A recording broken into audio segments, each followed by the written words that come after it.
The sky above Howland Island was empty, save for the endless blue and the faint hope of a silver aircraft. On July 2, 1937, the world's most famous aviatrix vanished into that expanse, leaving behind a mystery that has endured for generations. Amelia Earhart was more than a pilot. She was a symbol of daring and progress in an era when the world was still learning to trust the sky.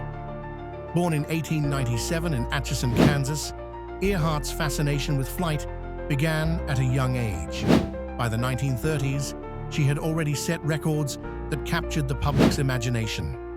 The first woman to fly solo across the Atlantic, the first person to fly solo from Hawaii to California, and countless others. Her courage and charisma made her a household name, and her ambition seemed boundless.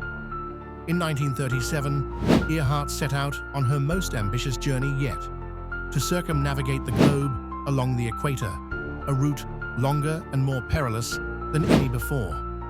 Accompanied by navigator Fred Noonan, she piloted a Lockheed Electra 10E, a twin-engine aircraft equipped with the latest technology of the time. Their journey began in Oakland, California, and over the next several weeks, they crossed continents and oceans, overcoming mechanical failures, unpredictable weather, and the ever-present risk of disaster. By late June, Earhart and Noonan had reached New Guinea. Only one major leg remained, a 2,556-mile flight over the Pacific to tiny Howland Island, a speck of land barely visible from the air. The U.S. Coast Guard cutter Itasca waited near the island, ready to provide radio guidance and rescue if needed. The world listened as Earhart's voice crackled over the radio, reporting her position and fuel status. But as dawn broke on July 2nd, something went wrong. Earhart's transmissions grew faint and confused. "We must be on you, but cannot see you," she reported. "Gas is running low." The Itasca responded, but Earhart never acknowledged their messages. At 8:43 a.m., her final transmission was received. "We are on the line 157-337. We will repeat this message. We will repeat this on 6210 kilocycles. Wait." Then, silence. The search that followed was unprecedented.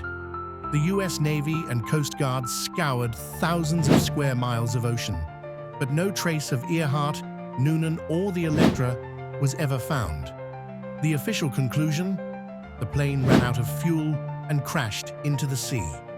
Yet, the absence of wreckage and the ambiguity of Earhart's last words left the door open to speculation. Over the decades, theories have multiplied. Some suggest that Earhart and Noonan landed on a deserted island, surviving as castaways. The island of Nikumaroro, then called Gardner Island, has been the focus of several expeditions. In 1940, a British colonial officer discovered a partial human skeleton, a woman's shoe, and a sextant box on the island. Forensic analysis of the bones, now lost, was inconclusive, but some researchers believe they could have belonged to Earhart. Other theories are more elaborate. Some propose that Earhart was captured by the Japanese after landing in the Marshall Islands, suspected of espionage. This idea, fueled by wartime rumors and anecdotal accounts, has never been substantiated by hard evidence.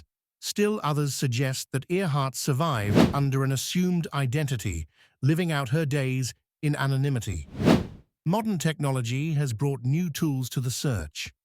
Underwater drones and sonar have mapped the ocean floor near Howland Island, but the depths have yielded only silence. In recent years, researchers have re-examined radio signals received in the days after Earhart's disappearance. Some believe these post-loss transmissions, dismissed at the time, could have been genuine distress calls from Earhart, stranded on a remote atoll.